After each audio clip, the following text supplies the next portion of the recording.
Mohammed Yunus is the founder of Grameen Bank. Grameen loans money for self-employment to over 4 million poor women in Bangladesh. You cannot get a dollar without a dollar in your hand. In the poor people, nobody gives the first dollar to catch the next dollar. Dr. Yunus designed Grameen to serve people who have no collateral. 5 borrowers form a group and guarantee each other's loans. The repayment rate is greater than 98%. More than half of Grameen's members have moved their families out of poverty. We have demonstrated beyond anybody's doubt that it works and is sustainable, and it can work in all kinds of cultural and economic situations. Grameen Bank has become a model for hundreds of microfinance programs around the world, serving tens of millions of the world's poorest citizens. In this program, Dr. Yunus shares the experience and insights gained in his struggle to build the world's leading poor people's bank.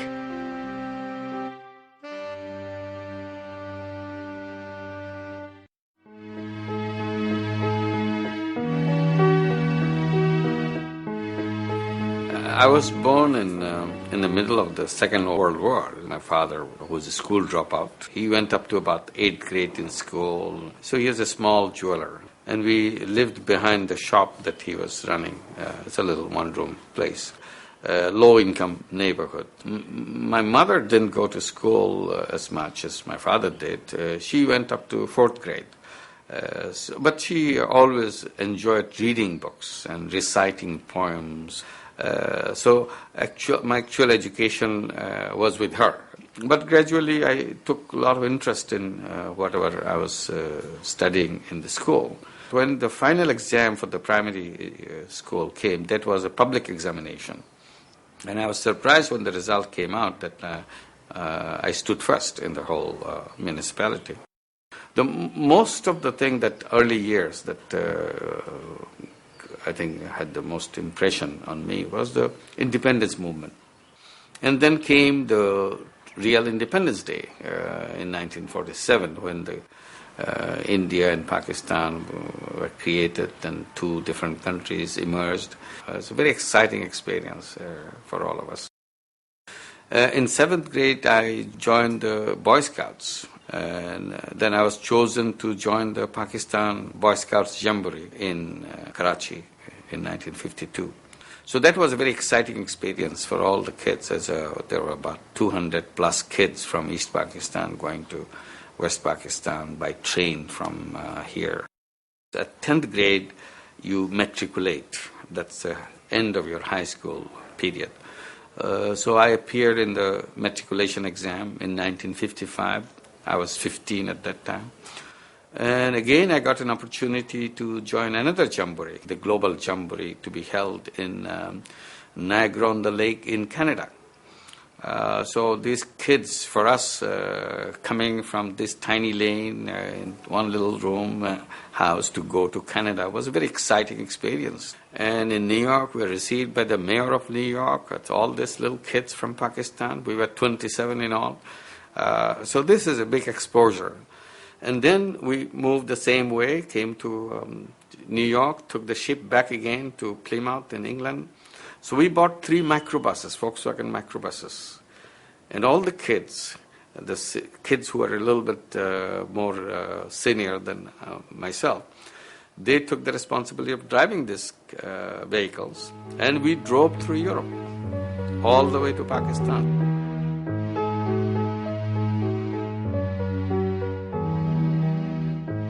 In the meantime, I got the news. I was on the top of the list of all the candidates who matriculated in the East Pakistan at that time, and then went to college. But I missed out several months of college because I was away. But the college was so intensive for me because it was only a year and a half that I spent in the college. Our college is just the 11th and 12th class. So that period became very important period for me. All the friendships I made, all the activities I joined, the cultural activities, literary activities. I was the editor of the newspaper. I was editor of the magazine. I would say one of the best period of my life. Then came to Dhaka to start my university time. I spent 4 years in Dhaka, finishing my honors in economics and then master's degree in economics in 1961. But I would say my university days were pretty dull because I decided not to participate in politics. I should study rather than getting involved in politics. But I was very happy that I finished university. I was hoping that this period will be over and I'll be doing something. Always I thought I'll be a teacher.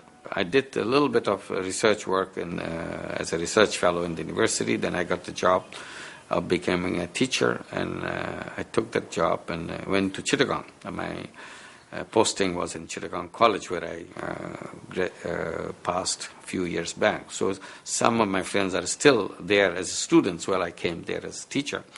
While I was teaching there, at the same time I was thinking about starting some business. And myself and my older brother were thinking what kind of industrial enterprise we can set up. One of the things attracted us is packaging. And that idea came when I was visiting West Pakistan. I saw a packaging plant there, and it's beautiful, Swedish-Pakistani joint venture packaging plant. We thought we can have a small packaging plant in Chittagong. I had no idea how to set up a plant, but just as we went around, step by step, we did that, and that became the first packaging plant in East Pakistan.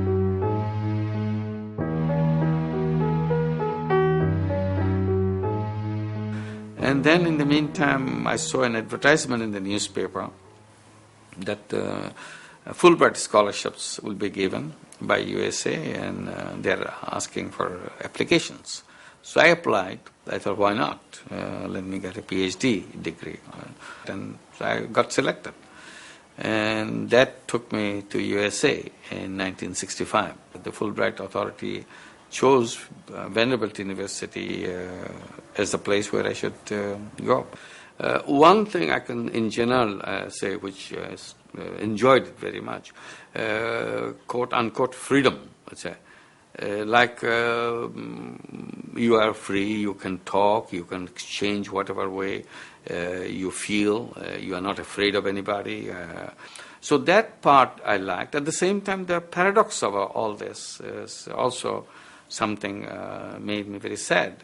In Vanderbilt, that was the first year of integration, racial integration, because it was a segregated university until 1964. So here, a nation which is supposed to be the leader in many, many things, but not allowing a black person to enter the same restaurant or enter the same school, I couldn't believe that. And then the Vietnam War. This is the peak of the Vietnam movement, the anti-Vietnam War movement, and the killing of Martin Luther King, killing of Bobby Kennedy, and all that, seeing right on your television screen. But even within that period, the most exciting thing that happened was a particular professor that I was very lucky to be with, Professor George S.Q. Rogan. He was a very unusual kind of person. First of all, not only he is a great scholar, he's a mathematician, he's a philosopher, economist. He was a great teacher. As you listen to him, you almost feel like you are in a concert. You are enjoying a performance of a great artist. But he gave me one thing, to look at the reality, because the reality is the supreme. Theory is only imitating the reality. Sometimes we got the wrong kind of messages, that as if theory is the thing and we have to build the reality to fit into the theory. That idea completely didn't go with him at all. So if something didn't match with the theory, debunk the theory, throw the theory, build it new so that it explains what's happening here. That part impressed me. Instead of looking at the theory, I was looking at the reality.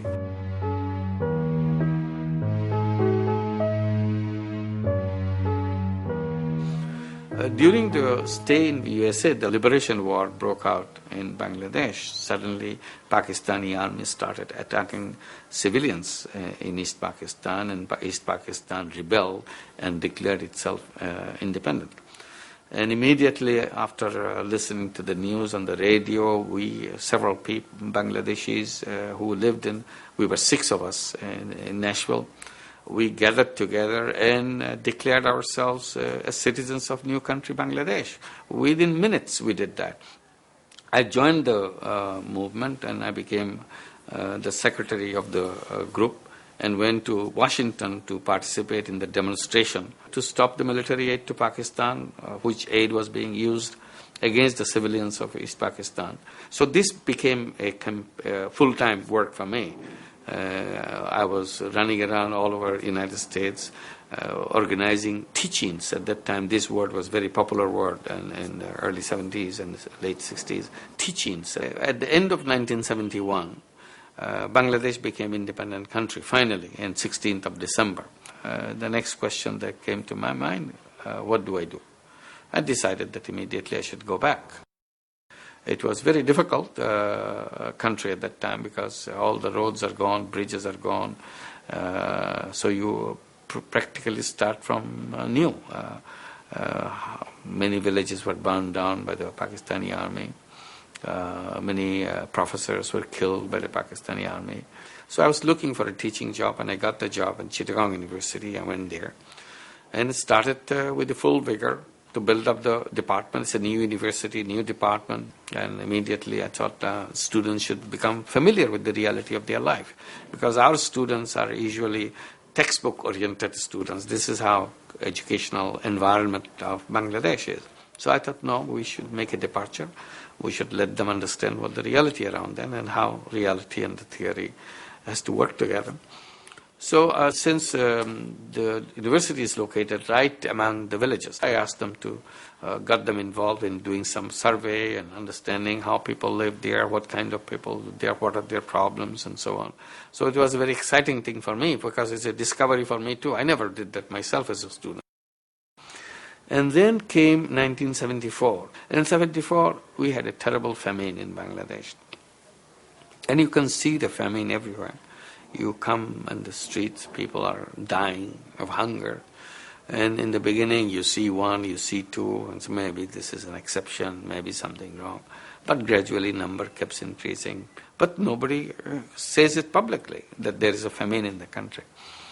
So I went to the vice chancellor, the head of the president of the university in university where I teach. He was a very respected person. He's a writer. As a writer, he was a very known person in the whole of Bangladesh. I asked him to sign a statement saying that the situation in the country is bad, people are dying of hunger, and nobody is paying any attention to it. And all of us in the university, all the teachers in the university, we went around, signed all the statement and put it in the newspaper. For the first time, newspaper announced in a big way there's a famine in the country and people are dying and we need to get actions moving. And I was feeling terrible. Besides doing the statements and so on, what else can we do? It's useless to go on teaching economics the way it is, that all those beautiful theories, elegant theories, look beautiful inside, but it has nothing to do with the reality outside. But as a human being, as an individual person, I can go out and touch another human being as they live and see if I can make myself useful to another human being. So I went around seeing such opportunities whether exist to make myself useful to another person, even for a day. And I was very lucky. I saw lots of such things happening and I could make myself relevant, make myself useful. And one thing right away came, which is the production of food. Country was not growing enough food to feed the people. And that led me to irrigation and dry season cultivation in the neighborhood of university.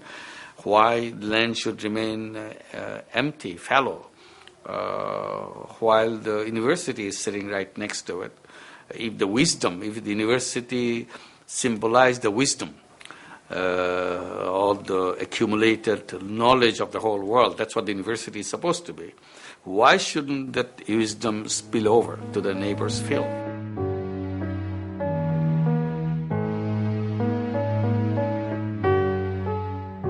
So the cultivation, and that led to the irrigation, became very successful program.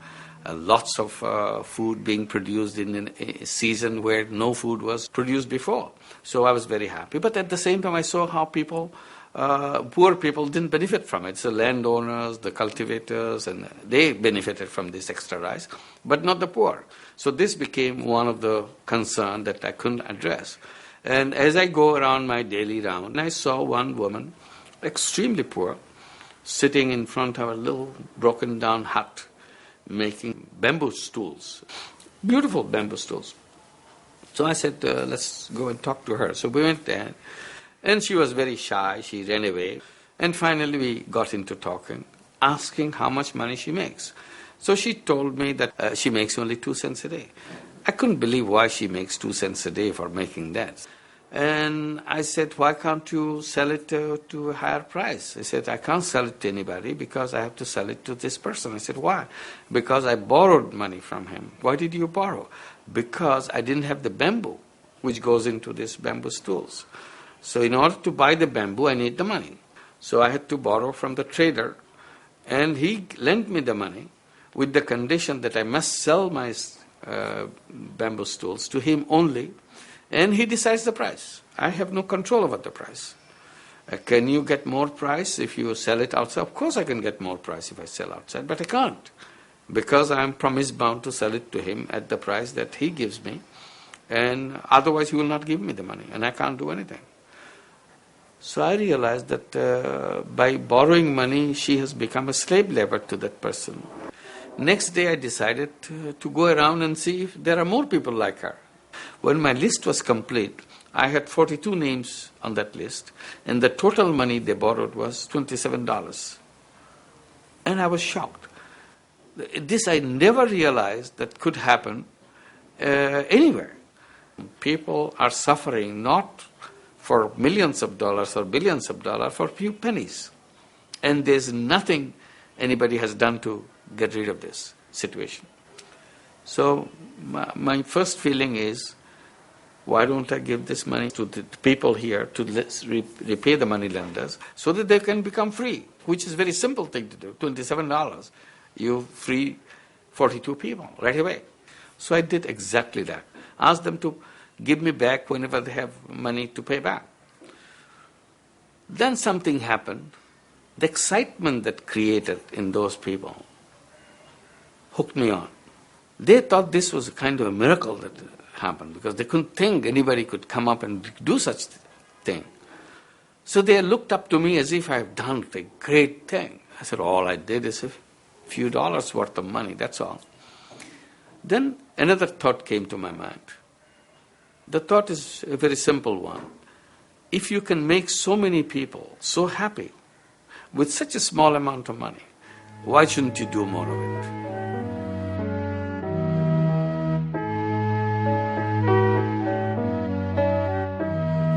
I toyed around several alternatives. Finally, I decided maybe I should link them with the local bank. Bank is the one who should be lending money. This is their business. This is their job. So with enthusiasm, I go to the branch manager or the bank manager who is located in the campus, propose to him that he lend money to the poor people in the village. He fell from the sky. He couldn't believe I even said that. He said, no, it can't be done. It can't be done. I said, why not? Because, he said, poor people are not creditworthy. What does creditworthy means? Creditworthy means he will not be able to pay back. I said, how do you know? Did you lend them at all? He said, no, I never lent them. How do you know? He said, everybody knows that. Because they are poor, no matter how much money you give, they will eat and the money will be over. They can't pay you back. So I went to higher officials in the city, downtown. I talked to them. They said the same thing. So every time I go and see somebody, they tell me the same thing. And it went on for months. I couldn't find the door to open. Then I learned something from them and I used it. I said, why don't you accept me as a guarantor? I become your guarantor. I sign all your documents. Risk is on me, not on you. You give the money. I thought it's such a straightforward proposal, they will immediately go for it. They didn't. In all, there were more than 6 months. Finally, I was accepted as a guarantor. And it worked. I was very excited that it worked. But the bank manager doesn't change his mind. He said it may work in one village, but if you do it in 2 villages, it will never work. I said, okay, let me do it in 2 villages. So I did it in 2 villages, it worked. He said, well, 1 village and 2 villages are the same thing. Maybe you should do it in 5 villages. So I did it in 5 villages, it worked. But he doesn't change his mind. After I have done this several rounds, and I realized that if I do the whole world, he's not going to change his mind. Maybe I should forget about him. So I thought maybe I should have a separate bank doing exactly what I'm doing. And that idea started haunting me, that why don't I have a bank for the poor people?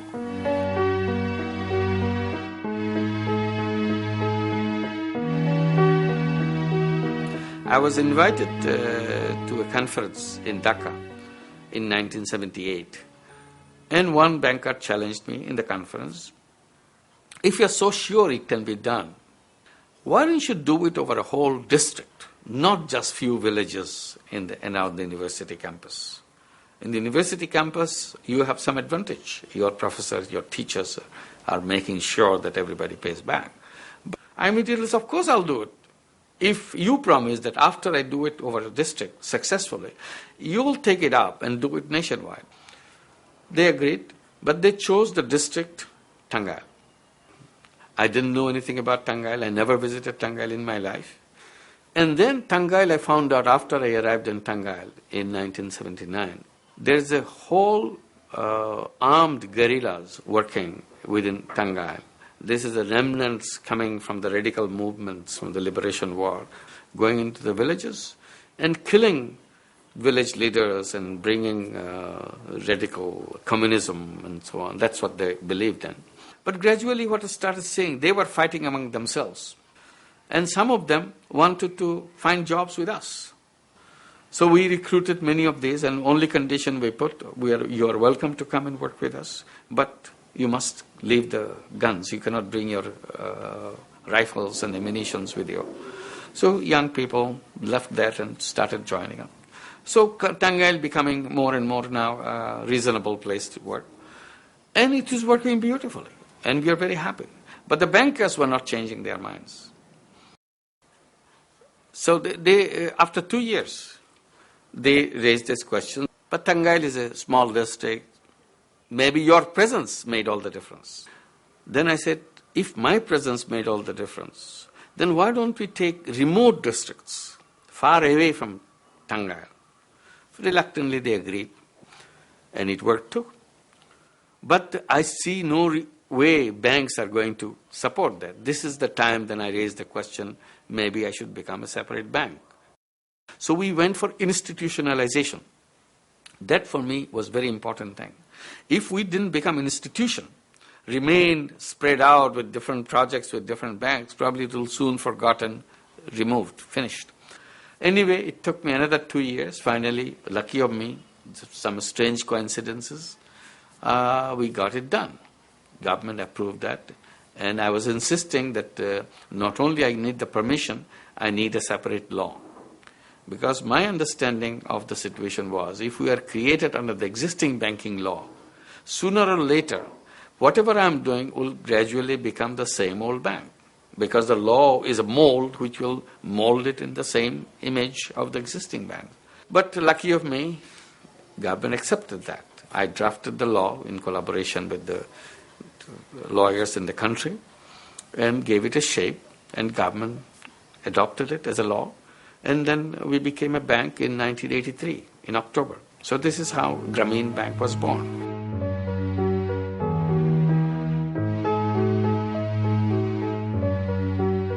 While we were in Tangail early on in 1980, one of the things we did, sit down with the borrowers, discuss for hours what is the problem, how we can solve the problem, or they can solve their own problems and so on. Because we are people not familiar with their life. So we spend a lot of time sitting down, hours after hours, talking to them, visiting their homes. And then we got some money to hold workshops from UNICEF. So we used that money to bring these women to sit for 5 days together exchange information with each other.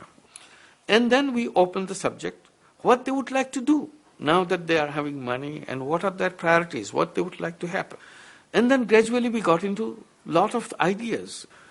Then we wrote it down and said, okay, this is what you said, carry this, because they cannot read and write. We wrote it down and passed it on to them. And they became known as decisions. And each year more decisions were put in until 1984, when we had 16 decisions.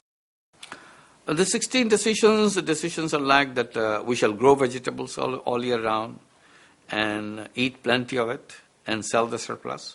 The emphasis was always on eating, because we were going through at that time night blindness among the children. It was a common disease all over Bangladesh. Children will lose eyesight. And we found out, we were told by the doctors that this is because of vitamin A deficiency. And one way to have vitamin A is to eat vegetables. And kids are not eating vegetables. So this became a big program in Grameen Bank. And then we shall send our children to school and make sure they stay in school. We shall have pit latrines to begin with and use it. And then gradually we'll have a sanitary latrine in the house. We should not live in dilapidated houses. We should repair the houses, and as soon as possible we'll have a new decent house built. So it goes on and on 16 decisions. And they became instant success. Everybody wanted to have copies of 16 decisions. At that time we had no idea that it will become so popular with the borrowers. And now 16 decision became integral part of Grameen Bank system.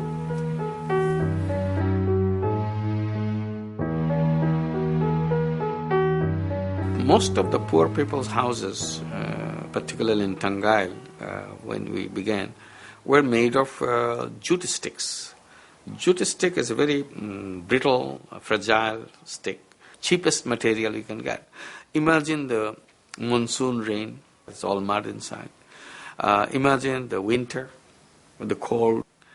So one of the things right away came, why don't we give housing loan? And that came to the 16 decisions. And we didn't even think that we can do it ourselves. Then luckily we saw in the newspaper an ad, Central Bank announcing that they will refinance any bank who wants to lend money to the rural areas for housing. They didn't have us in mind. They were thinking about well-to-do families in the rural areas who want to build their houses. And commercial banks can give loan. And we applied for a very small amount of money, something like $50 or something, for a housing loan. And they rejected us. Oh, this is not a house with $50, whatever you build, it cannot be called a house. So it doesn't satisfy the definition of a house. So I said, why are you worried about the definition? We want to have something for the poor people to live under. We turned around immediately. We applied again, calling it a shelter loan.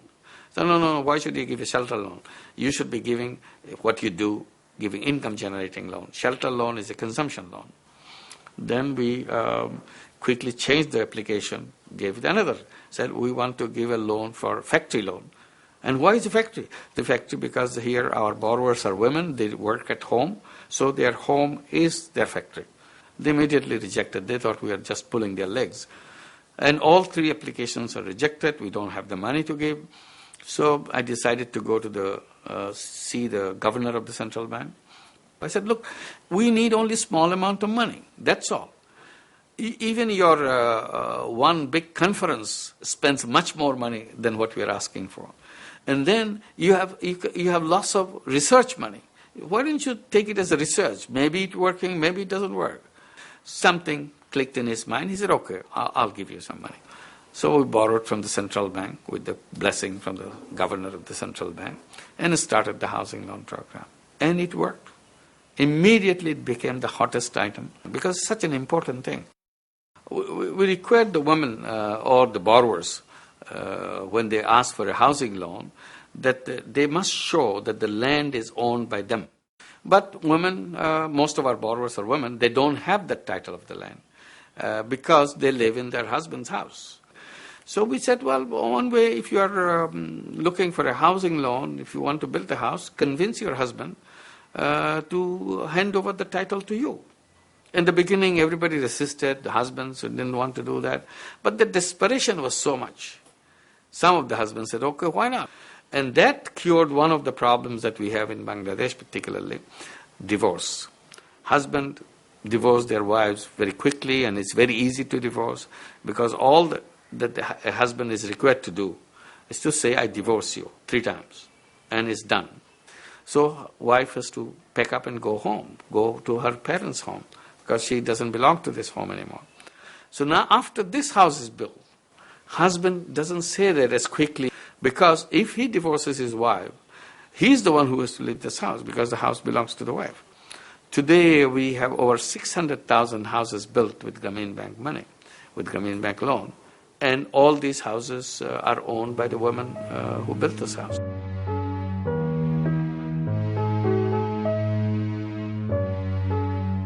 Well, for any work, you need a team.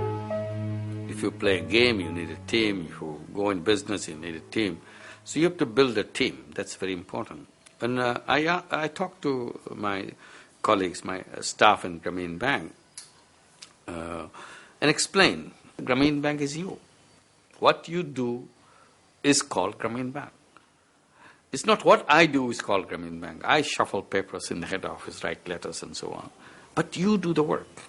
Whatever you interact with the borrowers, that's Grameen Bank. So if you are doing the right thing, Grameen Bank is right. If you are doing the wrong thing, Grameen Bank is the wrong thing. As simple as that. We selected them out of almost like a random selection rather than a very involved selection. Because we feel that the people, the staff, can be created inside. We rather prefer people having no experience. Particularly, we insist that you shouldn't have any experience with the conventional banks. So we do our own molding, and the molding comes through the work itself. They like the job because they see how it works for the poor people. They see how life changes because of their work. And it sounds relevant to their own life. Like, for example, one of the things, again, 16 decisions, that we shall send our children to school, make sure they stay in school. Through them, they see their own brothers and sisters back home. And when these kids get scholarships, they enjoy as if their brothers and sisters getting scholarship or student loan. This is something is part of their dream too.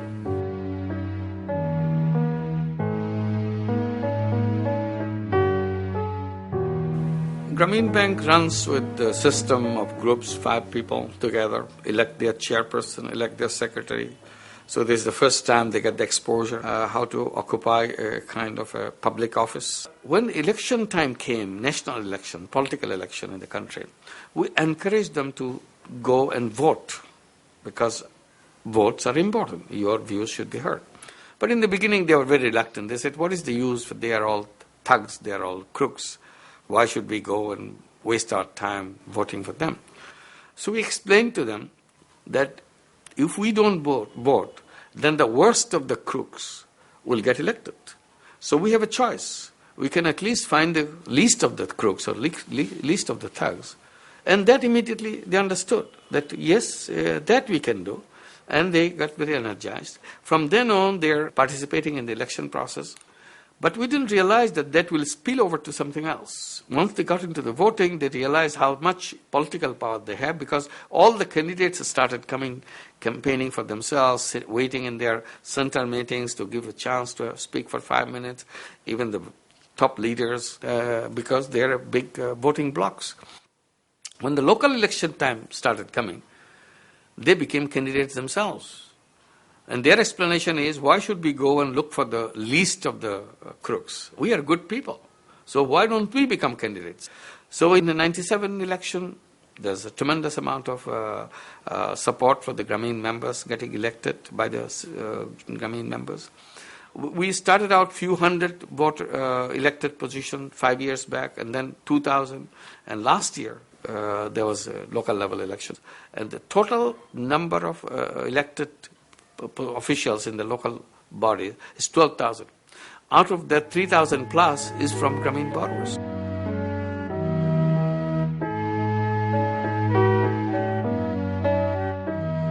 Along the way, what we did in 1995, we came up with another idea. While we do the Grameen Bank, I became a strong advocate of information technology coming to the poor people. I said, if we can bring microcredit, which is a Grameen program, and information technology to the poor people, then it will be faster to get out of poverty. And we got an opportunity. Government was inviting applications to give license for mobile telephone company. We applied, and after long procedural battle, finally we got a license, and we created Grameen Phone. The idea is to bring mobile phone in the rural areas of Bangladesh, and then give mobile phone in the hands of the poor women with the financing from Grameen Bank, so that she can start selling the service of the telephone and become the telephone lady of the village. And anybody who needs to call anywhere, they can come to her and pay her and use her phone, and she makes the money, and village has the telecommunication system going. Today, more than 100,000 telephone ladies all over Bangladesh. You can almost go anywhere in Bangladesh, call anywhere in the world, because there's a telephone lady who has a telephone you can use, and she makes money and you get connected.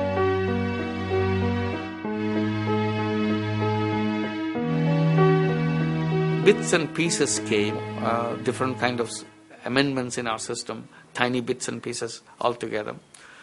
So at one point we realized that we have lots of those bits and pieces. Something worked, something didn't work. We thought maybe we should pull them all together. And things we wanted to do before, never did it, because we are afraid this will rock the whole system. Let's go bold and put them all together, try it in one go, in a massive way. And that we put them together and called it Grameen 2. The same system, but more generalized.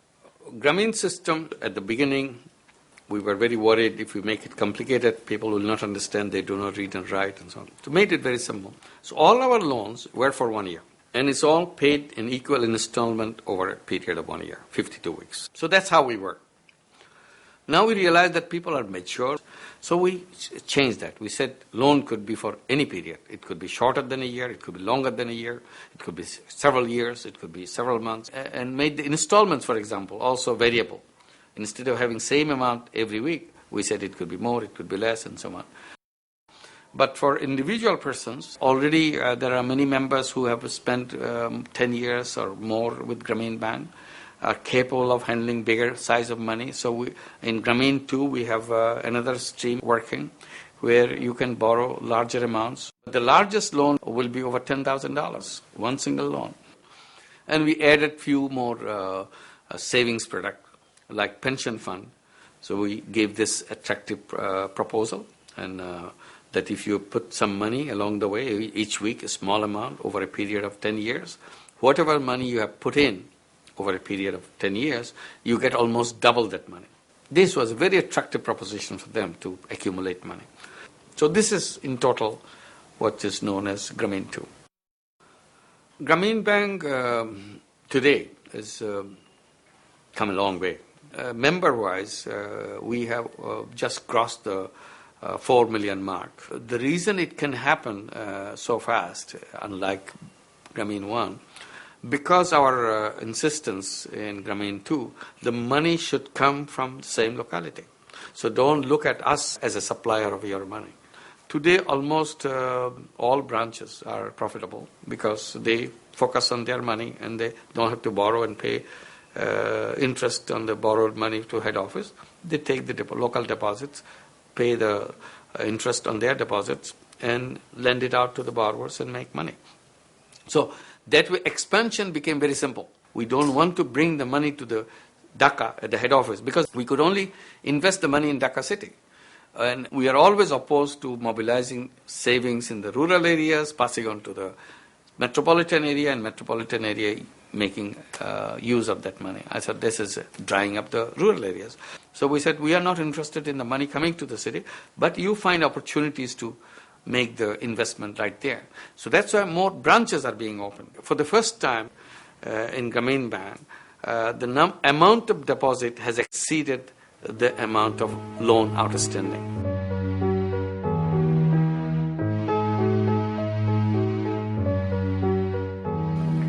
There's a debate going on for some time.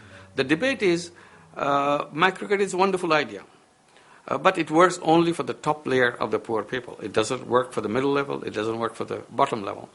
Bottom level and the middle level, they need charity, they need handout, they need other kind of intervention, not the credit, because they don't have the ability to use the money, loan money for their businesses and so on. They don't have the ideas and skills and so on and so forth. We have been saying that, look, we are always addressing the bottom people. That's how Grameen Bank was born. Our first loan is at $27 to 42 people. These are not rich people in that village who took those less than $1 a piece. So it started with that idea. So this year we started a beggars program. We call it Struggling Members Program. We go to the beggars. We tell them that, look, as you go from house to house begging, usually begging in Bangladesh in the villages, you get some rice. As you go from house to house, would you carry some merchandise with you? Some cookies, some toys, some ribbons, some bangles, some candies. The children may be interested to buy, or a housewife may be interested to buy. So you have both options open. You don't have to stop begging and then pay us back. And this is interest-free. And do it. Take your time. There's no time limit. You are not forced to follow the Grameen Bank rules. We told our staff that for beggar members, Grameen Bank's rules don't apply. Each one of them make their own rules. So you follow their rules, how they want to do with it. Only rule that we gave them, the money has to be paid back. In the beginning, we thought maybe we'll have 3,000, 4,000 beggars in the program during the year. But we started seeing a big number coming in. And we ended the year by exceeding 26,000 beggars in the program.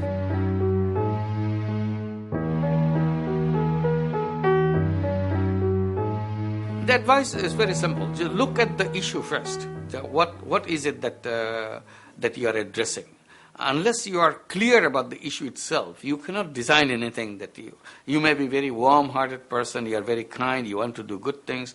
Just being able to think about good things doesn't make you one doing good things. Because you need to translate into an action that works. So you have to define your work very clearly and then design something that matches that thing. And learn by doing.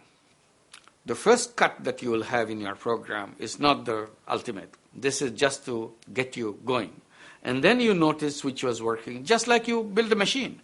First airplane that was built is not the airplane that Boeing builds today. There's a difference. But the principle has been set. That's the important thing. Our basic features, even today, are still the same thing that we did in Jobra. The basic feature never changed. We added pieces, we refined things, but basic 5-member group was done in Jobra, weekly meeting was done in Jobra, loan for income generation done in Jobra, and savings done in Jobra, center meetings done in Jobra. So these are the essentials of Grameen system wherever you go in the world. And this is first important thing. And continue to be stubborn about it. Because if you get swayed by who says what, whether it can be done, well, it works here, but it may not work in Bangladesh because this is another country, or it works in Bangladesh, it won't work anywhere. Don't get swayed by those things because people are always waiting there to say no to you. So stay stubborn if you believe in what you're doing. Don't think, well, maybe I'm wrong, everybody else is right. And listen to people. People who are saying about the things that you can use and to improve, not the negative, the wholesale dismissal. Wholesale dismissal doesn't come to your help. But if somebody says, this is good, but if you could do something like this, it would be wonderful. And see whether this is making sense to you. If it doesn't make sense, don't tinker with it, because you are the ultimate designer of the whole thing. So stay with it. And the other point that I'll say, try to get to the sustainability level as fast as you can. Because that's where we'll make it the whole sky open for you.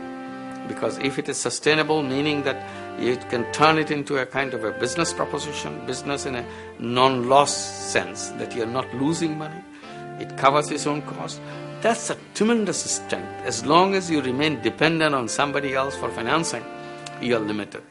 You are at the beck and call of that person or an organization, because they give you the money, so they will always give you instructions. and that may ruin your thing that you wanted to do. So if you are self-sustaining, if you can get the juice out of your own work to make it work, then you are the boss. You can design the way you want and then go anywhere you want.